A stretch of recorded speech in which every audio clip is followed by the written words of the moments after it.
Hey everybody, welcome to Heal Yourself Naturally. I'm Nicole Dromi. I'm here with Sarah and Hava.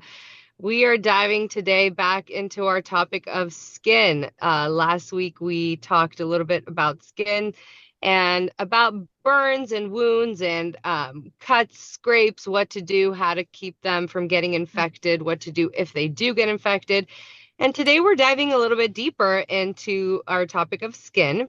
And we'll cover things like eczema, psoriasis, different rashes, hives, acne, skin cancer, rosacea, all of that lovely stuff. But we really want to talk about each individual topic so that we can really, because skin is such a broad thing, right? And if for any of you who haven't been on our podcast before, we do talk about broader topics and try to narrow down different types of treatments and herbs to recommend. But now we're taking a deeper dive into things. And so skin has been broken down into 3 different podcasts, and this is our second podcast of skin. So let's get straight to it. Let's talk about the lovely eczema. Eczema is something that we see in a lot of people nowadays, children and adults alike, but mostly we see it in a lot of children nowadays.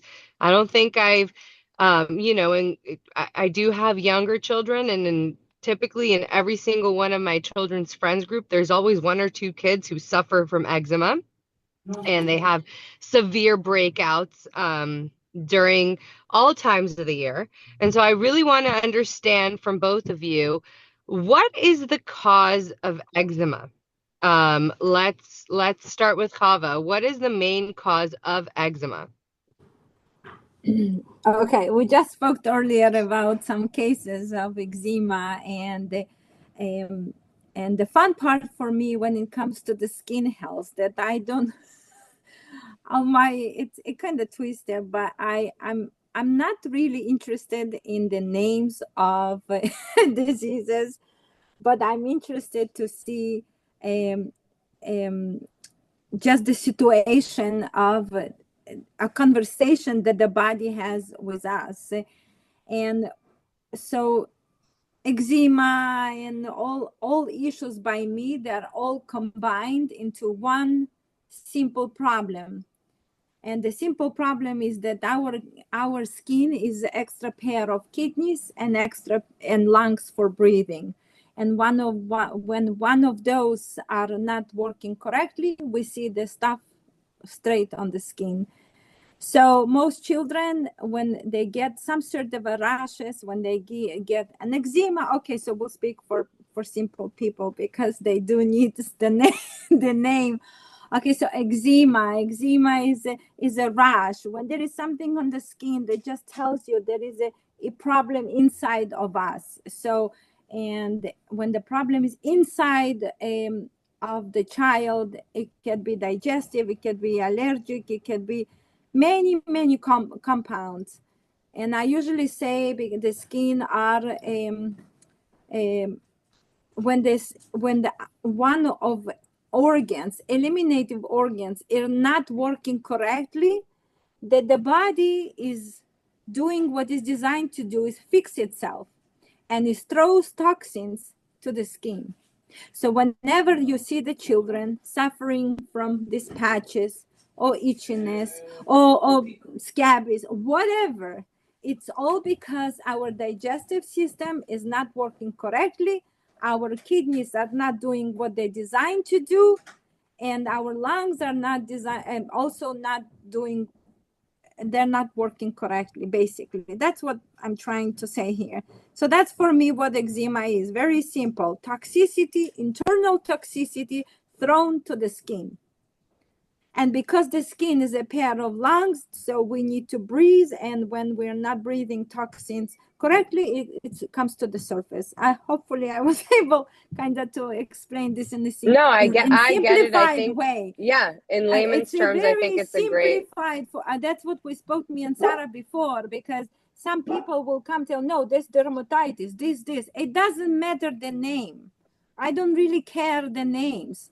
You see what's on the surface. Once you see something on the surface, that means internally the organs are not organs are malfunctioning. That's it. So basically, in layman's terms, which I mean, you did define it very simply for people. The skin diseases or problems that I mentioned before, like eczema, rosacea, psoriasis, things like that. It means high toxic levels in our body, and our body is extricating it through the skin. So a skin is actually it's a good sign when things like that happen, because internally we can't really see what's happening and we ignore signs that our body gives us. But when it's in on the skin, it's hard to ignore because it's in your face, right? And it can become extremely uncomfortable in a lot of cases, especially when there's eczema all over the face or the hands or elbows and things like that, places where they're hard to ignore. So it's kind of like your body saying, hello, alert, alert, stop Right. doing what you're doing, clean me up, clean up the food, clean up. So yeah, so I like something. Yeah, it's not, sometimes it right, can be food, sometimes it can be emotions, sometimes there's many things that can trigger it. But as right. soon you see something on the skin, patches, as we mentioned before, the red flag, internally something is not okay. So that's Right. like, this is the most simplified way to look at the issue. And Okay. that's how I try to pass So this to Sarah, people. in a process of elimination, when a client comes to you with a problem like eczema, how do you begin to try to steer them or try to find out what is it that's causing their body, right? Because we want to eliminate the factor that's causing this type of reaction. So how do you do that with them?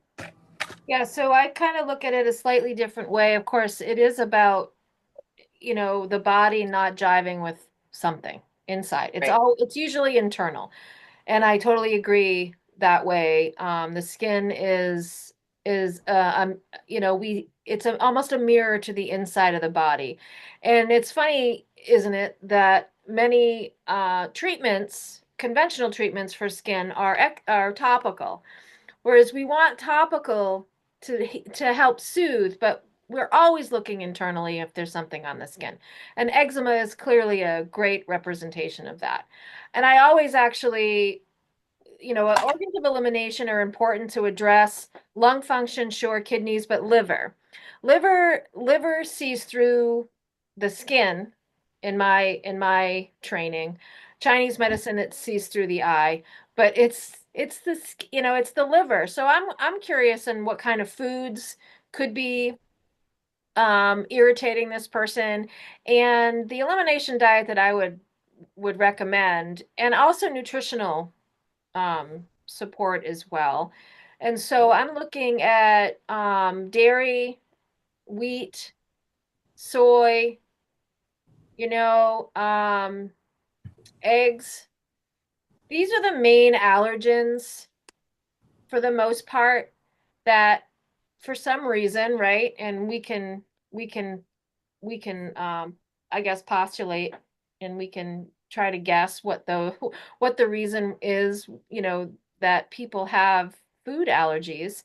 One is leaky gut. So I am suggesting people go off those at least four things. And or if you're obviously, if it's a child and you're breastfeeding, mommy needs to stay away from that stuff. Super hard for kids to change up their diet. I get it.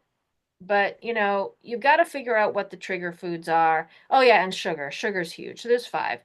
Yeah. So you can either start with one and get rid of it and make it easy for the kid, or you can take them all away. And a typical elimination diet is you take them away, wait about 2 weeks or so, Yeah. and start introducing one at a time. I mean, you can do that, or you can just start taking one away at a time. It really depends on how you Right. want to look at it. And then I'm supporting the liver. You know, you can do that with supplements. But that's the elimination diet that I would have. Those are the major five foods that typically are associated with eczema. Now, there are rare cases where, and I've just in talking with people and doing this work, that their child had eczema and they were thinking they were doing everything right, but it turned out that they actually had an irritation to a supplement that they were taking, and that was the cause, and it was essential fatty acids.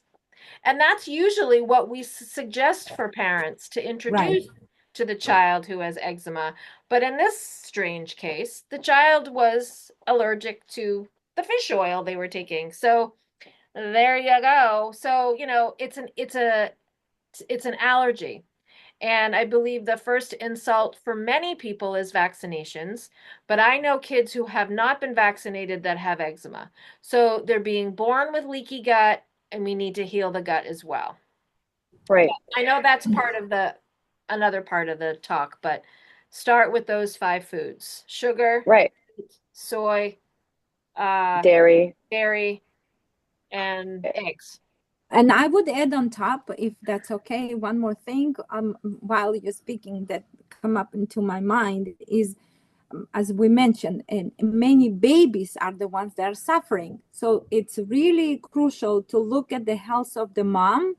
And I found that even if the children are not vaccinated, but the mom, while she was pregnant, specifically at the closer to the delivery date, for some reason they do this test, and sometimes the tests come out that there is some sort of a kind of infection maybe, or there is not enough, like there's might be some sort of a UTI maybe, I don't know. There's something. What they do is, and they put moms on antibiotics. Oh yeah. Oh, for group B strep. Group Yeah. B strep. Yeah, whatever Yeah. they Yeah. do, the strep, and they, when basically the woman's body is preparing for the delivery, and it's normal to have a little bit acidity and not to have a normal, which is a normal part of life, whatever. But Right. because extra checking, extra digging in, I've seen that many moms who've been healthy through the delivery, but closer to the delivery, been given antibiotics, the Right. children can have eczema. Oh So yeah. many parents might think, yeah, but I'm healthy. My child never got this and that. So I usually go over to the mom or go check something with the dad. But there is something triggers that many moms don't understand. That they feel like if the child just born, he just came to the world, why he should have it? Well, he carries everything. Yeah, we pass it down. Right. Yeah, it's because Yeah. the baby is built from your blood, from you giving everything to him. And if you're nursing the baby, many times the doctors will suggest, if the child have an eczema or something, they will not just topical, but they will also suggest to mom stop nursing, which is another ridiculous thing. Which is so protective. But that's in that case, mom needs to really watch herself. So yeah, that's what And I we should wanted also to mention, the child might not be vaccinated, but they got the vitamin K shot, which has aluminum. if And we they know got aluminum is associated with these atopic diseases like asthma and eczema. right. Yeah. Yeah. Boom. Parents, read the insert slip. Ask for it. You may be thinking you're doing something good for your child, but at the end of the day, and it's kind of funny and ironic, but they're like, but I'm doing everything my doctor's telling me. How come they have asthma? How come they have eczema? Where it's, well, the big side effect of most of these things. Because you're doing everything. You're doing everything that the doctor tells you to do. And then you come back for asthma and eczema. So they're like, cha-ching, cha-ching. Okay, so that's why we're here. Let's talk about some solutions for eczema, right? We talked about cleaning diet, elimination diet, figuring out what it is that's causing this. Is it the parents? Is it in a case of a baby, right? Is it the mother or father that's passed this down somehow? If it's an older child, I agree with eliminating everything. Like you said, sometimes it's harder for children because it's not communicated. The reason for why is not communicated. So they feel like you're taking everything away, Right. but you're not giving anything in return. You're not explaining to them. You're not even a young child, the decision has to come together. So together you weigh options with your child and you educate. You don't just do and dictate. Right. So a huge part of what we're doing with you guys is educating so that you can pass down this information to your children or loved ones or whomever, but you're not dictating, you are educating. and you're making a decision with them so that they feel like they are part of that decision. And Totally. in almost all cases, you'll have children that are on board, Yeah. right? You'll get the stubborn ones, but sometimes you really just have to hammer it home and have them understand, okay, well, we're taking it away from now. That doesn't mean that everything's going to be taken away. You reintroduce, like Sarah mentioned, and if you see that that certain item off that, you know, list as not causing it, then you know, they get rewarded with having it back into their diet. But let's talk about herbal solutions. Some herbal solutions and some things that can either provide help to the liver or cleanse the liver. I know there's some things that we can do to cleanse the liver or just support. So let's talk about that. Sarah, what are a couple of things? And then we'll go to Chava for a Yeah. couple of things. So, I have helped people with eczema before, and I'm I'm introducing actually in this one case, in particular, most recently was CBD oil, which internally and externally is an amazing product for eczema. Um, and so that's number one. And CBD oil is very safe for children. And of course, if mom's breastfeeding, then mom would do it. And so that can be used internally or externally. I always do suggest something topically just to soothe. And so that would be things like plantain and calendula. Calendula is probably the number one thing I use for eczema. It takes Right. away the irritation. And there's some kids that have such severe eczema though, their skin doesn't even soak things in, which is so very sad. So those are extreme cases, and that's kind of like it's always a case by case basis. So this is really just generalized suggestions for mild to moderate eczema, because I've actually seen people with eczema all over their bodies, including their face. And Right. these children are taking bleach baths, which is a horrible, horrible practice. Oh So yeah. Which, sad. I'm sorry, but that's horrible. There's so many other things you could be doing.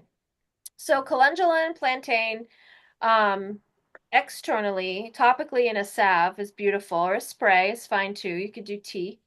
And I would actually do those things internally as well. And we're supporting the gut with the plantain, and the calendula is wonderful for the liver as well as the gut. And I'd introduce things like burdock root or dandelion root for, supporting the liver's elimination process. And there's a lot of other things we're doing for the gut.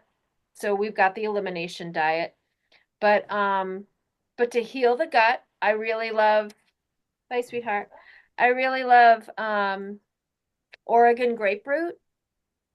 It's a substitute for golden seal, and it's not as expensive, and it's not an endangered plant, so I use it for the berberine. It's wonderful for sinuses. It's wonderful for anything with a mucosal layer, a slimy layer in the body. It will help just reset the gut. And then we're doing probiotics. We're doing, and if it's a small child, you just research it a little bit, because their guts are a little bit different. If they're under like 2 years old, you want to really stick to a lot of the bifidus strains and the acidophilus. If they're older, you can get into the different strains.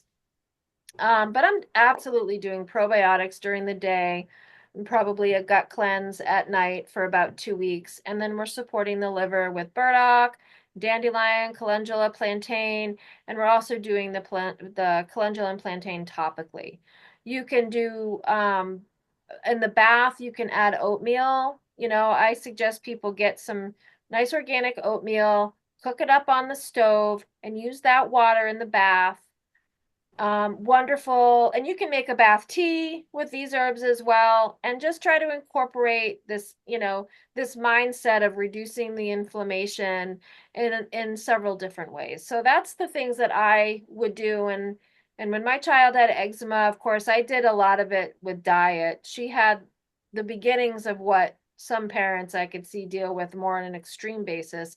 But because I was such a food snob when my children were younger, you could tell the eczema got worse when she went to the grandparents' house, because she was eating the macaroni and cheese in a box, and there's something about that powdered cheese that is so inflammatory to these kids. Right. Stay the hell away from that stuff. It's Right. it's horrible. And the sugar. And So at school, when they trade things with their friends, yeah. even though you Well, may I be packing homeschooled, healthy. so I didn't have that problem, Yeah, but absolutely, Nicole. right, So, I did it mostly with my child because it wasn't so extreme. I did it with diet, but it was easy because I always fed my kids the foods that the good foods, fruits right, and vegetables, key. right. But anyway, that's my like multi-system area approach, whatever. Right. What are some additional herbs or methods of helping someone with eczema that you could suggest, Hava? Can you I muted them. unmute? Okay, thank you. Okay, did you ask me? I kind of lost. Yeah, yeah. What are some additional suggestions? Because I know I've heard you mention mostly all of these herbs and Right. methods as well, but I know you have a couple more, so I want to hear them just for people who, I agree with Sarah in everything that she mentioned. Um, um, Diet plays a very important role, and Sarah covered about the bowels, and I usually do suggest make sure that whenever the children suffering or any human suffering from eczema, you should double check about your digestive organs. Now, and I found that in most cases, our children are not moving their bowels, and not just children. We speak for overall for everyone. So yeah, children people, and period. adults Yeah. and people are not moving their bowels. So it's very, very crucial to understand that all the diseases, they come when the bowels are not clean. So I would suggest the bardock root, my bowel food formula. That's why I made a bowel food formula for babies, bowel food formula for children, bowel food formula for everyone, because this is the source of all the problems. And then I would add probiotics, like Sarah said, 100% probiotics. And I work with the mother who invented the probiotics. So the one that I use very successful is called Life Start Pro. It contains all the necessary bacteria that we need for the babies. So I would suggest that. Now, how often and how much do you take? It needs to be taken gradually. Many people think as much probiotics, the best. That's not correct. You have to know how to work with probiotics, because too good also can harm. Not that they can harm, but they suddenly can do a strong reaction. It's called like detoxifying reaction, which in some ways it looks good, but if your child already, or you or whoever, suffering from horrible skin rashes and itching, now you don't want to aggravate the situation. So what you want to do is gently. So I would start at 1 capsule a day, then you can increase to 2 and work this way up, and then you can obviously continue playing with other bacteria, but that's the idea. Then another thing is very important, that in that case, that echinacea is very good, because I found echinacea really helps to boost the immune system, and that's what your body needs when you're suffering, going through something. So echinacea is incredible, and bardock root is my favorite as well. And the chickweed is also very good. I found the chickweed bath helps very much. Right. And I have even images people send me of their grandchildren, of their children playing in the bath with a chickweed, in the chickweed bath. And oatmeal is incredible as well. But also you have to use your common sense. And that's here is very important, where your intuition needs to kick in, because we're suggesting ideas. But let's say we suggest like oatmeal, and then you say, okay, so I'm just going to do oatmeal. But if you see that maybe it's not correct for you, meaning that you do the oatmeal and then you see it maybe dries out too much, or doing something else, then stop and do something else. The idea is that you should always try, and not be afraid. And I've seen a lot of people who, let's say I give them suggestion, and they just, that I usually give couple suggestions, but people kind of take all the suggestions, Biaga, together, and they're like combining all together, and then they don't know what to do anymore because they're like doing this and that. That's not correct. Use your common sense. Start with one see thing. how it works. Yeah, one at a time, because if you do too much, then you're gonna lose a track, and also you'll never know what really helps. Or so it's really important using common sense, and many people are I think in our times common sense is like become something very rare. And one more thing that I wanted to mention,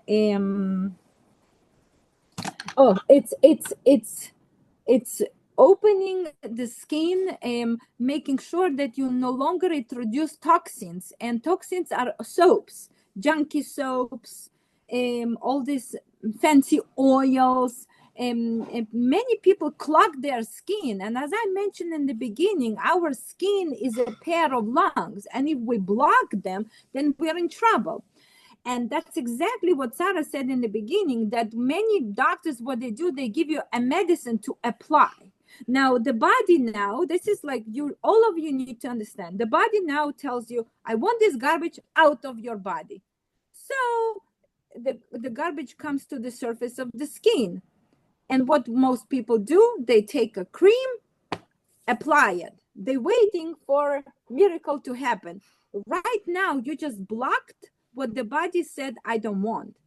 So what you did, you basically sealed the problem. It's the biggest mistake.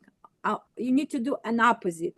When there's something comes to the surface, your job is to soak it in a bath, to opening up, to do a little bit, circulation, some clapping, not necessarily over the area where is the problem, but around, to bring in circulation and opening up. That's why sauna is very good. All those stuff are incredible. So that's what I wanted to add into it. The opening channels, yes, for Yeah, sure. I opening the agree. channels. Instead of running to, well, I mean, you could run to a dermatologist to see what the problem is. We never say don't, go to the doctor if it's, Right.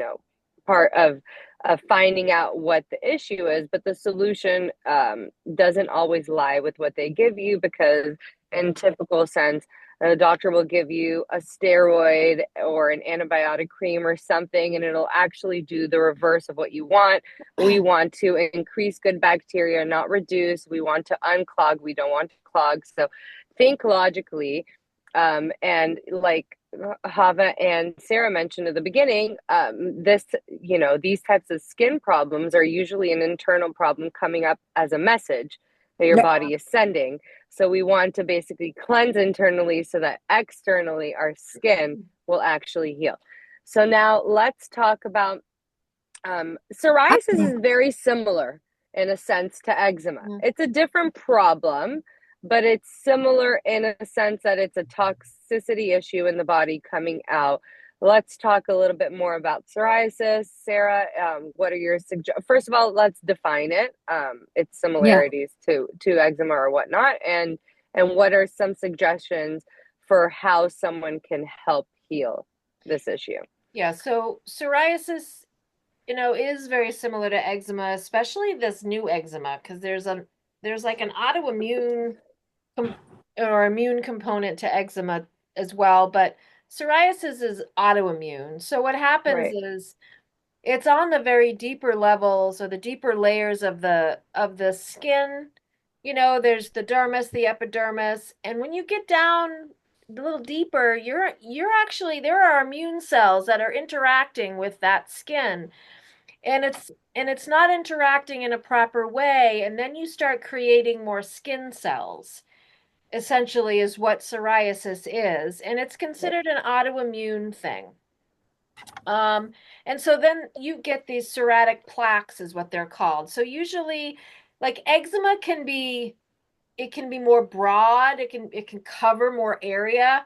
I mean, I've seen psoriasis pretty bad in people too, but there's usually just patches of psoriasis, and it's dry and it's usually scaly and it does look different.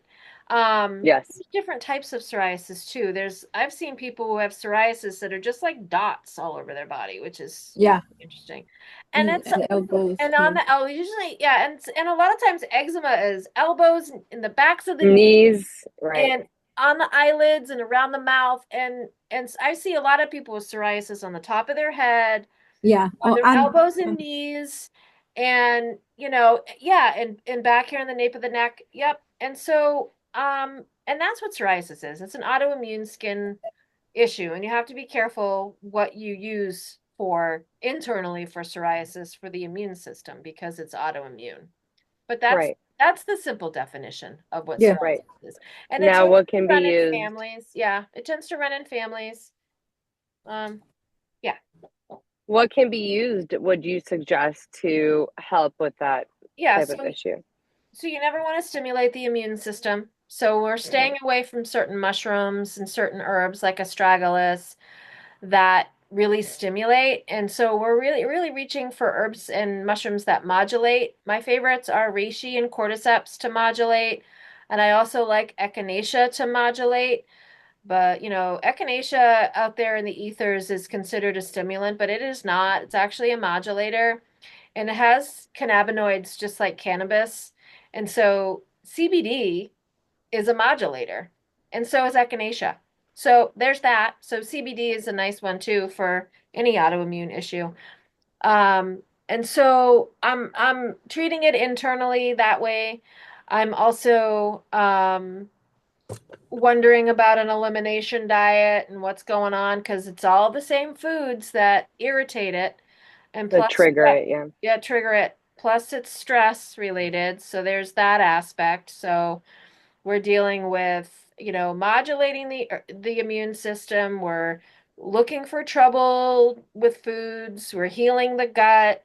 We're addressing the stress response, and topically just to help with soothing the skin. And I have a psoriasis salve, and I use all the typical ones, calendula and plantain, and comfrey is a wonderful healer.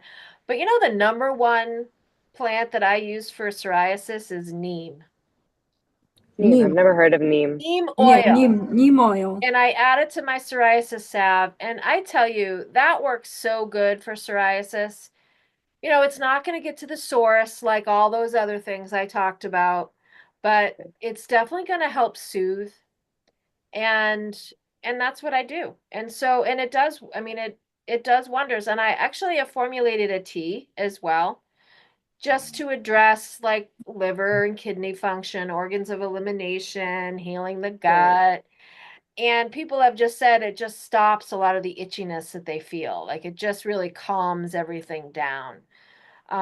It's really hard to reverse an autoimmune disease once it's dug in like that. Set, yeah. Yeah, so we're maintaining, we're modulating, the stress response and the immune system, and we're just really trying to soothe that skin. Just so, it's very unsightly. There's a lot of women that, when summer comes, they just get so, anxious, and they don't want to show everybody their plaques that they have on their legs or on their arms, and it's nice to be able to offer some solutions that are natural, of course, not the steroids because that's what they suggest. um, and I've seen after the COVID, psoriasis went cuckoo bananas because COVID, or the vaccine, but COVID has this weird effect on any underlying issue you have in your body. And so my brother actually, oh, his psoriasis just went from neck to toe on him. And it was hard to watch, but Wow. that's what I do. Alrighty, I love those suggestions. Hava, anything to add on psoriasis to help Yeah. alleviate and help Well, regulate our immune system? well, every between 28 to 30 days, our skin replenishes. That's the beauty of the skin. That's what we usually say. If you are eating clean and you're on a clean diet and you very well hydrated, the first thing that you're gonna see is your skin gets cleaner and nicer, right? The problem with psoriasis is that it's actually every 2-3 days it regenerates, and that's why there's scaling of these patches. So I also learned that you can, it comes and goes. It's not something that usually people live with. I mean, people do live with it, but the idea is that there are something that triggers the issue, and there is something and the person can go for many years without, and then it comes back again. So in most cases, what I found is that emotional stress is the one that brings the problem in. Emotions and the lack of clean diet, like mineral deficiency. Yeah, I found that once, yes, the psoriasis is developing, we can catch it and nip it in the butt. It's not that how you say, Sarah? Nip in the butt. In the Yep. bud, in Okay, the bud. so In the yeah, bud. so you can in the butt. So you right away can provide No, herbs and treat Not the it. bud. You the can take it bud, in the butt if you like a want. The flower, butt, Okay. like a bud. whatever. Okay, Yeah. so the idea is, I love this twist, like nip it in the butt. Oh, I'm saying this maybe for a couple of months already. I love it.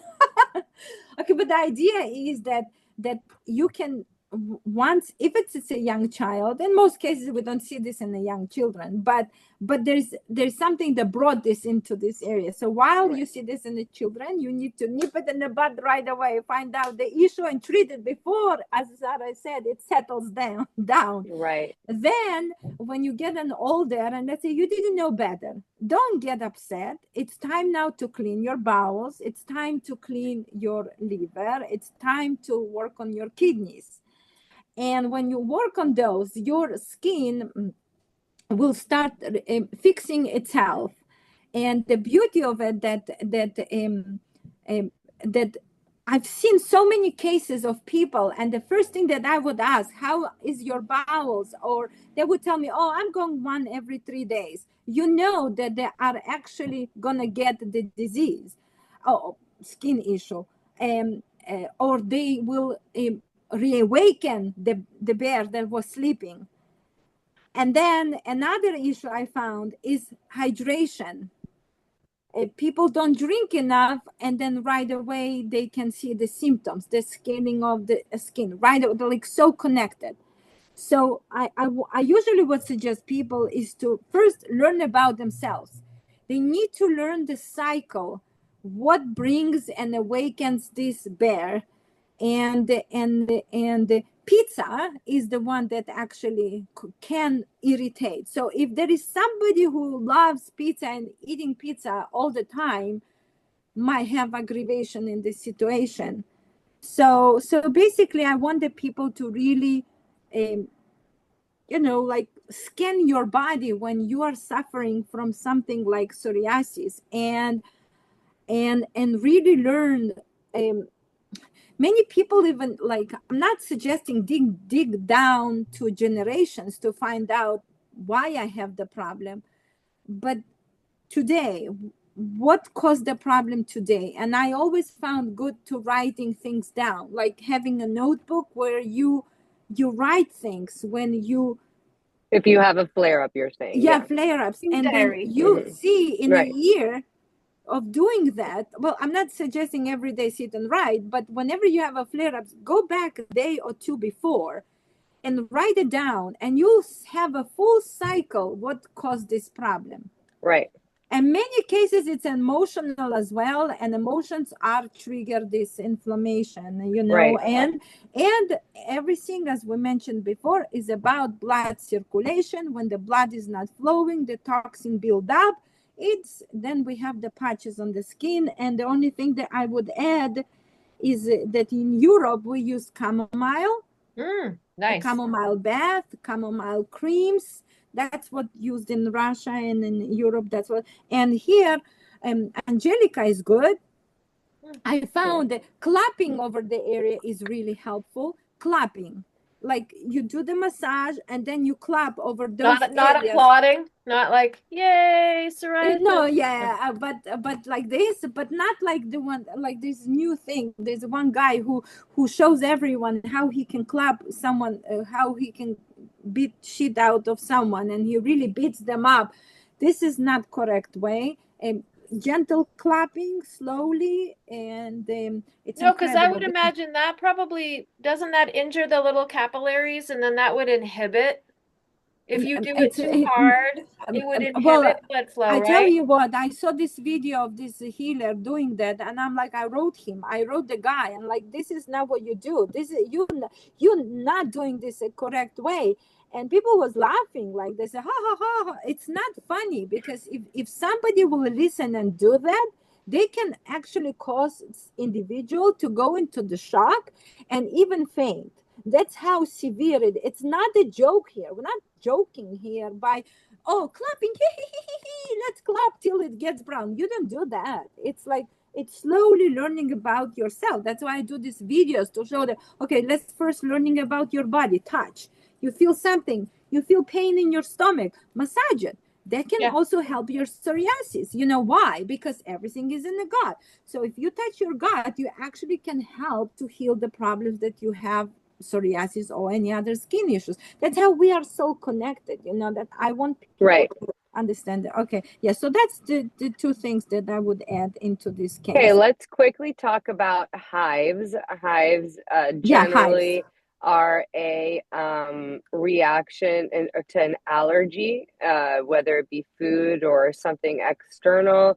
What are some good antihistamines that you would suggest if someone does get hives, or do you have anything else to say about it other than it being caused by an allergy, Sarah? Yeah, so one other thing to add about psoriasis, so there's one important organ that we need to address is spleen. I just want to Yes. say that. I just wanted, yeah. Yeah. I was So, like, and I I have forgot to mention herbs the for spleen. spleen, things like red root, but so, and the spleen is this weird lymphatic circulatory organ. It's like, where does it go? It kind of, we don't know really what system it goes in. It's immune, it's circulatory, it's all these things. But we support that with herbs as well. And I use red root. Okay. So on to Hives. hives. This is something near and dear to my heart because I've acquired what's called cold urticaria, which is a mast cell activation syndrome. MCAS, it's big these days because of all the inflammation people have and all the injury, the vaccine injuries and all sorts of crap that happens out there. And so straight up hives is similar to mast cell stuff because it's all mast cells. It's all the immune Right. cells that live on the surface of the skin or in the surface of anything that touches the outside, lungs, gut, it has mast cells. But when you get a hive on your skin, that's absolutely, again, as we've been discussing, it's something internal that's not right. And so my go-tos are well, I love quercetin. Quercetin is an amazing, like it's a supplement. Quercetin is it's a flavonoid that's in onions and garlic. It's in a bunch of different foods. And so eating those things are a wonderful idea, but you can supplement quercetin. And I actually have a supplement that I use that's quercetin and nettle, and it's amazing. It keeps everything kind of calmed down. And so nettle is probably the number one herb as an antihistamine that and coincidentally will help with seasonal allergies as well. Right. So nettle, lemon balm, and ginkgo are amazing as antihistamines. They work really well together. And then you can add quercetin onto that. And I'd be doing all of this internally. Hives is such it's an issue. It's a very transient issue. So I'm not really treating hives topically unless you know, it's a prolonged reaction. Chronic. Well, prolonged. Like I get a hive and I'm like, okay, and it goes away pretty quickly. Unless it's starting to spread, getting extremely itchy But and irritating. well, in that case, it could be anaphylaxis. So we really want to be Right. mindful of that. So when Right. we start treading between, oh, I get hives after I eat tomatoes, to, well, now I'm 2 days into hives, Right. I'm actually suggesting, some kind of intervention. We don't want anaphylaxis to start because if that happens, then it's not good. People can die. So Right. we're really just addressing mild to moderate hive situations. And if it's reoccurring, like in mast cell issues, we're absolutely uh, um, addressing it internally. And so nettles, quercetin, lemon balm, ginkgo, those are my go-to antihistamines. And then I'm also, you can put in some echinacea in there, and then liver support as well, because it's usually an allergy to something, and we want to support the organs of elimination. And so off the top of my head, those are the things that I can think of. Okay, any additional suggestions, Hava? Yeah. Oh, well, I'm many cases treated different hives, and there is a, I would say there is a chronic hives, and there is a, and there is like a quick, like something that like Sarah mentioned. Transient, yeah. So the one that whatever the fancy name it is. It's Oh, fancy. It is a fancy word. Fancy. Okay, but so the idea is that if it suddenly comes into, we're not really talking about allergy shocks and stuff like that, but let's say if you traveled and then you get somewhere and then you start suddenly itching here a little bit, here, there. And I even had a couple cases, people who traveled overboard, and then suddenly they texted me, oh my gosh, I have itchiness all over my body, right? So I usually, the first thing that I suggest is charcoal. I suggest to take charcoal because you don't know what the hell happening in the body, and the best detoxifier on hand at all times is charcoal. Internally, So I would right? say Yeah. Internal, So I would usually suggest take a charcoal internally and let's sit and wait. And the next thing that I would suggest is to go in under hot water. And you might say, yeah, but the person is itching. Heat on heat will create coolness. We spoke this about the burns the last time. But actually, heat on heat, if you see that, if you start itching all over, then I would suggest right away go on under hot water, and it will calm the itchiness. And the interesting part is that as more you're going to continue itching, the more you're going to aggravate the situation. So I usually suggest instead itching, you just tap over this area, or tap or clap, the way you want to call it. And that will help you, because once you itching, you actually cause this antihistamine to start spreading all over the body. Next thing that I usually suggest is if the person can, and let's say it's happened randomly or whatever, so I usually suggest even go get a sauna. In a sauna, what it does, it's also heat, and what it does, it's the body again tells you, whatever, there's something that you injected or something that you ate, or there's something emotionally that's not good, take me out from the system, right? So what is the best way is to sweat. You sweat, you remove the garbage out of the system, so that helps very much. So I even had a case, someone who traveled, and she was itching, she sent me pictures, and I'm like, where are you? Oh, I'm in a hotel. I said, like, okay, go there. They probably in a hotel, they have a place of the sauna. Just go there. And after taking a charcoal, she went there and took about a day and a half, and she was fine. So remember that. And it's good to go into the sauna and help, like, to sweat out whatever the garbage is in there. So charcoal is my favorite. The next thing then, and with the chronic ones, it's very bad. Like, it's so, I mean, I've had so many clients that suffering from chronic hives. That's it's a process, and it's many times comes to adult males and females, and when it's chronic, it's usually candida. So I would just go check through the diet and see what the person eats, do eliminative diet. I would suggest maybe they ought to go on clean water. Yeah, just go. Yeah, so that's not easy to treat, but I found red clover helps very much. Red clover helps to clean the blood. So anything that, as soon as I see something on the skin, red clover is my favorite. I don't know why, but so many cases, especially this one woman who would just suddenly get hives all over her body. And the interesting part that she was on many medications, and then she went to the doctor, the new doctor, and the doctor said, oh, why are you taking all this medication? You just need one or two. So he removed many of those, and he left with one or two, and something would happen, and she just would get those hives, and was like all over. And this red clover and burdock root, red clover and burdock root, but specifically red clover, was absolutely incredible. And I even had documented pictures of someone like itching, and in a couple like hours, it's clean. So that's another way to treat, the hives. And nettles are amazing. Lobelia is amazing, even though more lobelia helps with more like asthma and stuff like that, but lobelia also helps to calm down. So lobelia is another one that I would have on hand. Those basic herbs, and especially charcoal is absolutely incredible. Charcoal is amazing, especially when you don't know what the hell happens. The first thing, you just shovel charcoal. Yeah. Right, because That's how it can't harm you, but it'll definitely soak up the toxins, right? It's absolutely incredible. That's my first thing. Whenever I hear something, just take a charcoal first. Let's first figure out what is it. Take charcoal.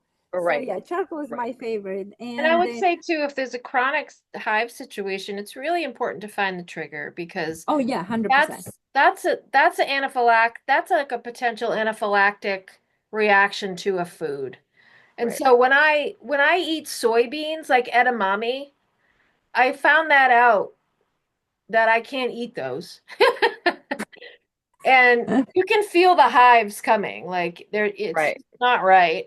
And I had hives from it was just all over my body. And at that point, I didn't really do anything topically except don't itch it, and then just stop eating the food that is irritating you. That's really an important aspect to all this. And I love that you used the red clover, because the red clover it's also a lymphatic mover. So it's also a detoxifier. So that's awesome. Okay. Well, I even tried to put the person in the bath with his own pee. There was different treatments, there's different things people can do. Now there's a whole thing about drinking your own pee and stuff like that. Let's not get into that. Yeah, I'm not getting there, but I'm just saying that there are so many methods, but I love the ones that you both suggested, because they're not over the top. And again, people, we want you to understand. But let's say you don't have nothing. What you should do, you can pee and put over the area. So that's good to know too. I do like the suggestion. Or you can, take a hot shower like you suggested, sweat it out, things like that. I think again, the underlying, something that we keep circling back to, if nobody's connected it's something that you ate. You need to eliminate on most of these things. Something has triggered it. It's coming to the surface. Your body's saying, take me out, take me out. Listen to your body, start taking notice of what you're doing, how your your diet is. Are you cleaning things out enough? Are you doing stuff to cleanse your lymph nodes? So lymphatic drainages are great for all of the above that we've suggested, obviously. Now, we do have a couple more things to discuss, but we're nearing the end. We have about 10 or so minutes left. We have left. questions. I know we do, but we do have the topic of skin cancer, which, Oh, no, we're not going to cover this. I think it's I know. It is a lot. So we are going to, it's a lot, but there's a huge misconception on, what to do. So I do want to talk about it on our next one. Okay. So even though it's not part of our next discussion, we are going to make it part of our next discussion. It'll be the first thing we'll discuss, because we need a huge block for it. But let's talk about rosacea quickly, because we do have enough time for rosacea. Maybe just a couple of tips. And acne. We forgot the acne. Right. Acne, again, food related, toxicity related. Can be applied to acne. Everything we've talked about can be applied to acne too. Right. Everything we've discussed, all of these things, elimination, cleaning the liver, and supporting the kidneys. So those types of things. We have in the past talked about if it's hormone related for girls, what you can do for that. You can reach, circle back to our previous podcast. That's puberty. Okay, fine. So let's go to rosacea. Yeah, rosacea. Let's go to rosacea quickly, and then I do want to answer some of the questions that our viewers have posted. So, Sarah? So conventional approaches to rosacea are usually antibiotics. Right. So there is a pathogenic gut bacteria involved in rosacea. I don't know what it is, but it's all in the gut. Mm-hmm. So, you really got to watch the sugar. It could just be candida, but I feel like there's other pathogenic bugs in there that are creating the issue. That's just my feeling. I do not know that. But the way I the way I do it is just heal the gut. I use the healing gut powder. I have people do at least a 12-day stint, follow it up with a good probiotic with bifidus strains during the day, and eliminate sugar. You've got to I mean, I feel like sugar is the biggest trigger, and alcohol. And those two just kill, they kill the gut microbiome, they increase pathogenic bacteria that can grow. And then topically, I'm using things like calendula or rose. I love rose for that, rose Right. cream, or even rose water. I have a combination calendula hydrosol and rose hydrosol that are wonderful for rosacea. And all that does is really just kind of tamp down the inflammation, but you've got to treat it internally. Absolutely. Absolutely. Heal the gut. And I feel like the two triggers are sugar and alcohol. It could be wheat and all that jazz too. And so, find your trigger, address the underlying problem, which is healing the gut. But, I also want to point out today our talk is it's about the skin. But the way you said it, Nicole, is like there's a common thread through all of this, which is also immune. It's immune function. It's immune and gut. Right. All of them, that's that common the common Curve. root to Yeah, all of it. exactly. So, Right. so that those are the things I do for rosacea. And I'm also addressing, organs of elimination, spleen function, and all that jazz too. Right. Hava? Okay, so what I am obviously everything what Sarah said, and let's just add on top of it. So the first thing that I mentioned before, that our skin is a extra lungs for breathing. So the most people don't understand is they don't understand what does it mean to really cleaning the skin. So most people they go in the shower and they'll just do like the soap and they use this simple loofah and blah blah blah and they go out and they feel they're fine and clean. That's not the way to do it. So any problem that we have on the skin requires opening up the pores, and the opening up the pores so the skin can breathe correctly requires a good scrubber. So Korean sponges are very important. I usually suggest Korean sponge for everyone.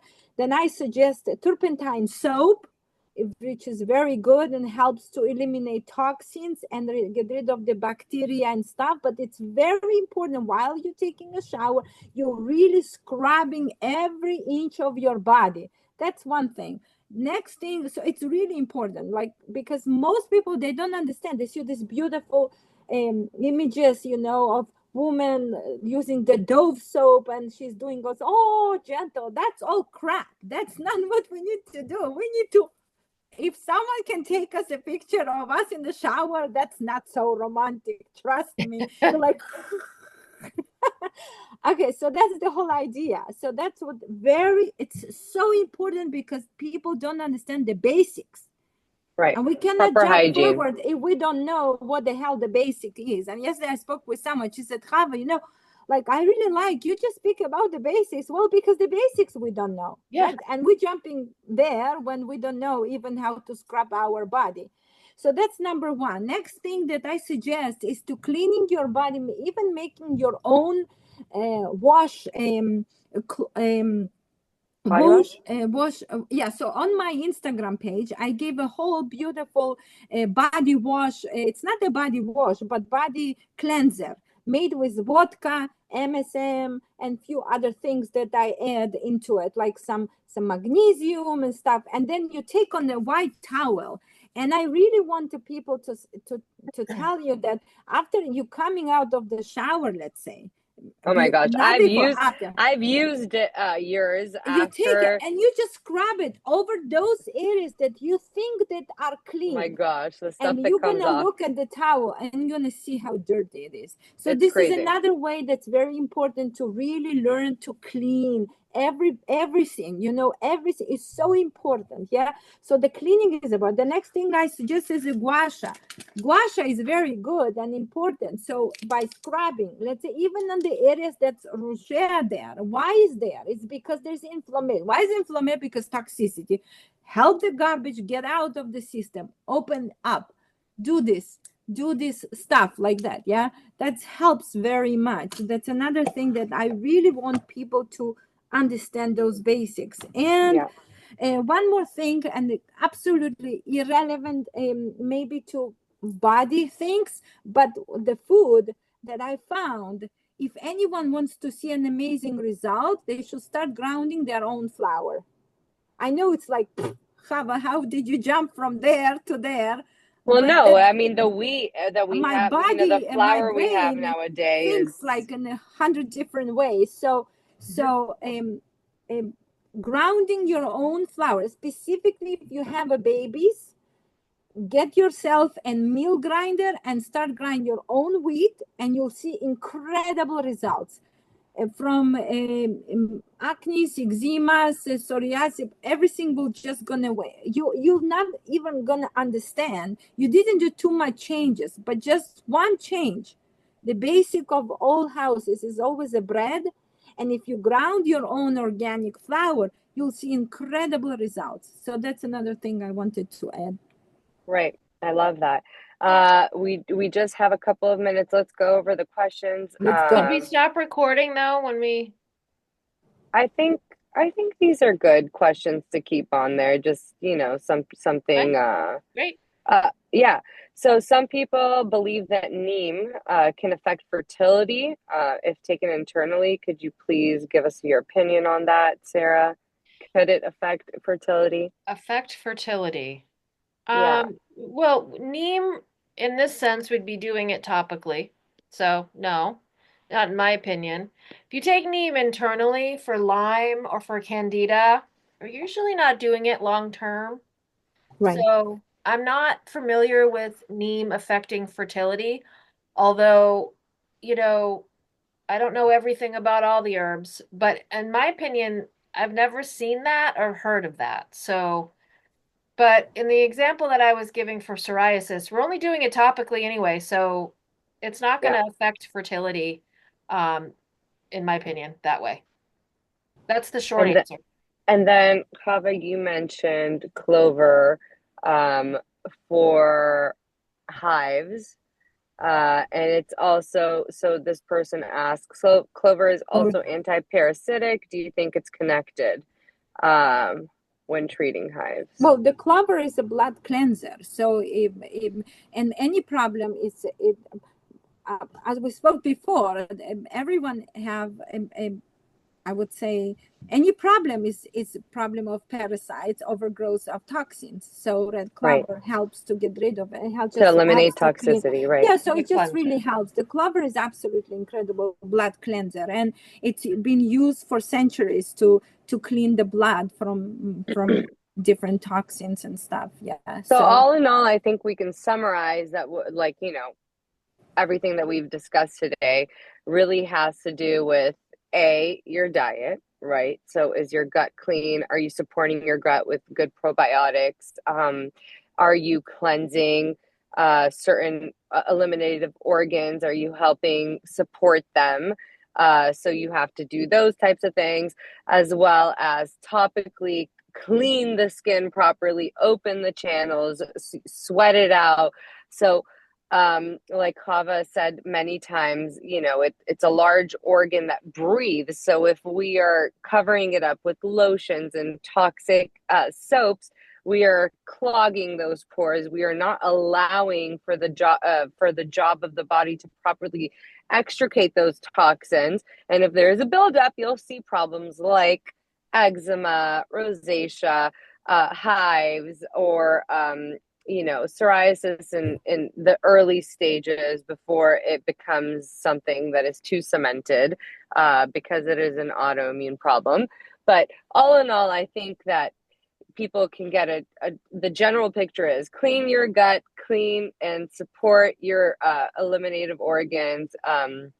Also do some cleanses for your lymph nodes to eliminate more toxicity. And yeah, all in all, we really hope you guys understood, the message we were trying to hammer home today. Nip those problems in the butt, uh, before they become too big. I said it for Chava. I know. I didn't make much sense, but I had Nip to it in say the it. butt. Nip it in the I butt. know, I like it. It's so nice. I know, but I have to explain to you in the bud, Like flower bud. Not in the butt. I understand. Not She in the butt. understands. I Oh, okay. understand. It's not All in right. the He gets butt. But it. you're It's a still butt gonna too. say "but" because you like it. Oh. But yes, okay. So next podcast we will be, because we didn't have time today, we will be talking about skin cancer, because it's very much similar in a sense to the topics we just discussed. Yeah, because it's toxicity that's accumulated for way too long. It's coming out of your skin in a cancerous form. So we want to discuss on how to aid it, what not to do, what to do. And yeah, we will see you all next time on Heal Yourself Naturally. We'll be diving much deeper into the skin. Thank you all for viewing and seeing us live if you're live with us here today. Thank you, everybody. Bye, everyone. Thank you. Bye.